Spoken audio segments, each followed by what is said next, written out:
ஆனா ஒரு சோகமான வார்த்தை என்ன அப்படின்னா, அவன் சிம்சோன் முன்பு எந்திரிச்சது போலயே பயங்கரமா எந்திரிச்சானம்மா. ஆனா கர்த்தர் தன்னை விட்டு போனதை உணரவே இல்லை.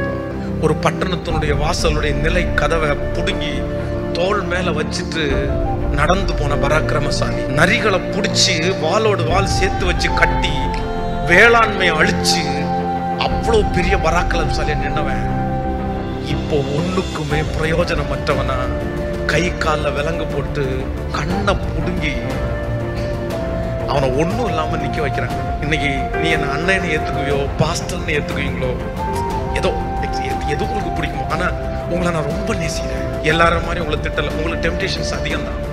உன் கையிலேயே நிறைய பாவங்கள் கொடுக்கப்பட்டிருக்கிறது உண்மைதான். நீ நல்லா வாழணும்னு நினைச்சா கூட இந்த சமுதாயம் உன்னை நல்லா வாழ விடல, எனக்கு தெரியும். ஆனா உன்னை காப்பாத்துறதுக்கு ஒருத்தர் இருக்கிறார், உன்னை பாதுகாக்கிறதுக்கு ஒருத்தர் இருக்கிறார். தப்புன்றது கூட பரவாயில்லப்பா, ஆனா தப்பு பண்ணிட்டு ஒரு ஃபீல் கூட இல்லாம உட்காந்துருக்கல.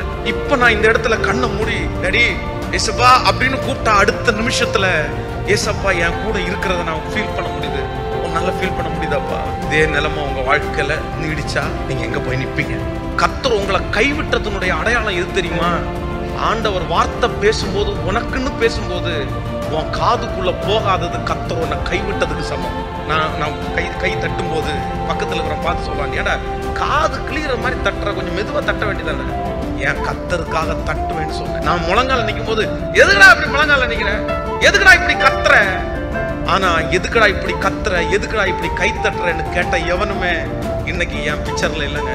எல்லாரும் குடிகாரனா மாற்றப்பட்டாங்க, எல்லாரும் எங்கெங்கோ இருக்காங்க.